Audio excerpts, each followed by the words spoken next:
wa nahsyuruhu yaumal qiyamati a'ma, dan kami himpun dia di hari kiamat dalam keadaan buta, cacat matanya, sebagai pertanda bahwa dia akan masuk neraka, wal iyadzu billah. Bismillahirrahmanirrahim.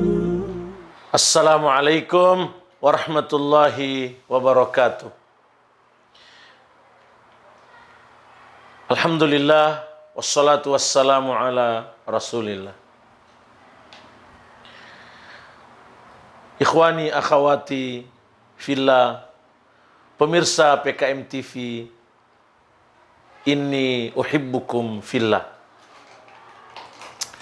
Tanpa terasa kita sudah berada di hari kelima bulan mulia Ramadan tercinta ini.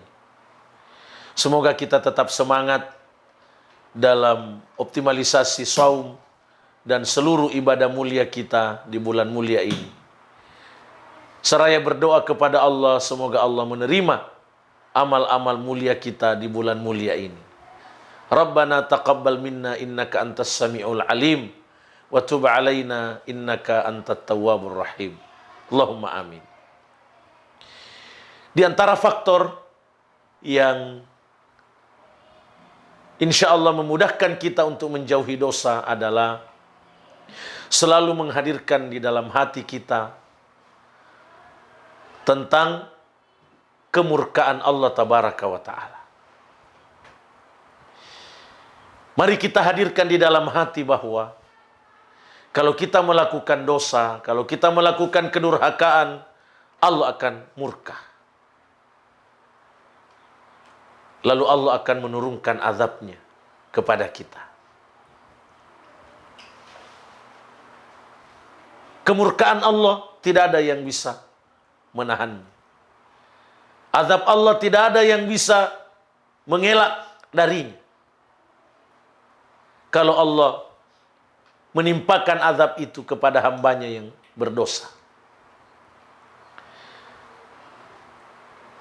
Dosa mengundang murka Allah.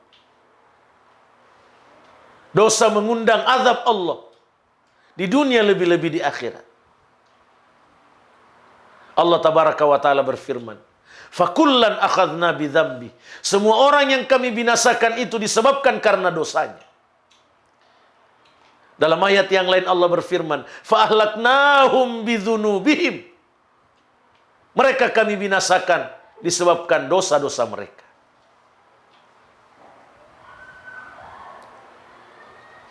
Umat Nabi Nuh alaihi salam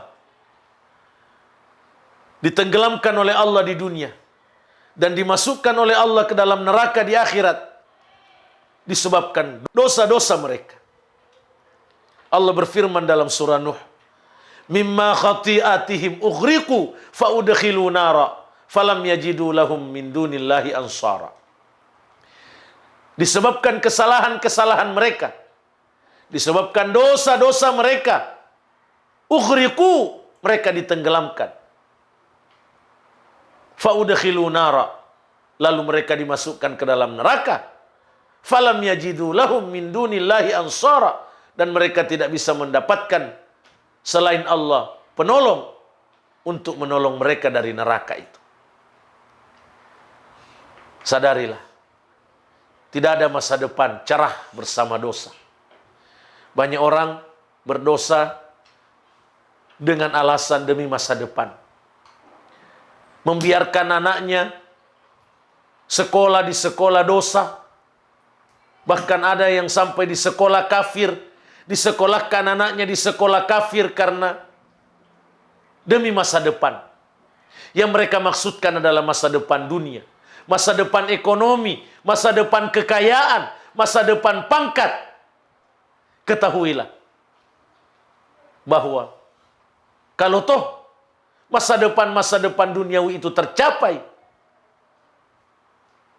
itu hanya lahiriahnya. Tapi tidak akan terasa nikmatnya, tidak akan terasa membahagiakan. Pasti akan muncul dampak-dampak negatif yang jauh lebih besar dari keberhasilan mencapai masa depan duniawi itu. Percayalah. Terlebih-lebih nanti di akhirat, siksa neraka menanti kalau orang berdosa itu tidak bertaubat secepatnya. Allah tabaraka wa taala berfirman, "Wa man a'rada an dzikri fa inna lahu ma'isyatan dhanka." Siapa yang berpaling dari peringatanku, maka sungguh baginya krisis hidup, kekacauan hidup, krisis multidimensi akan melandanya di dunia.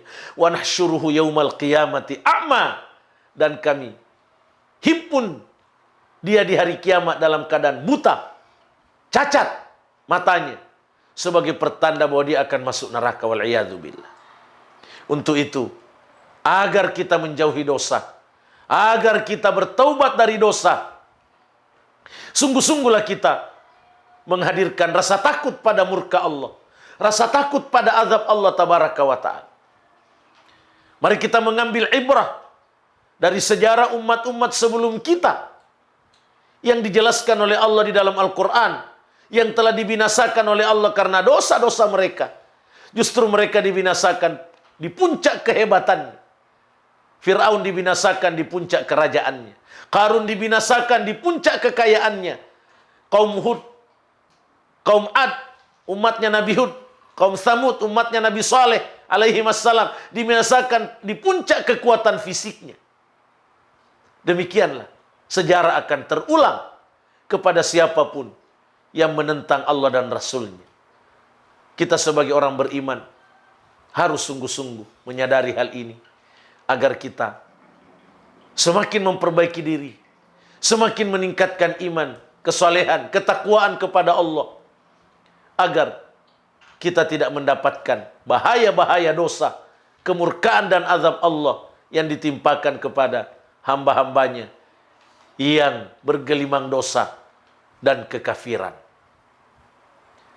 Ini diantara faktor yang sangat penting untuk menjauhkan kita dari dosa.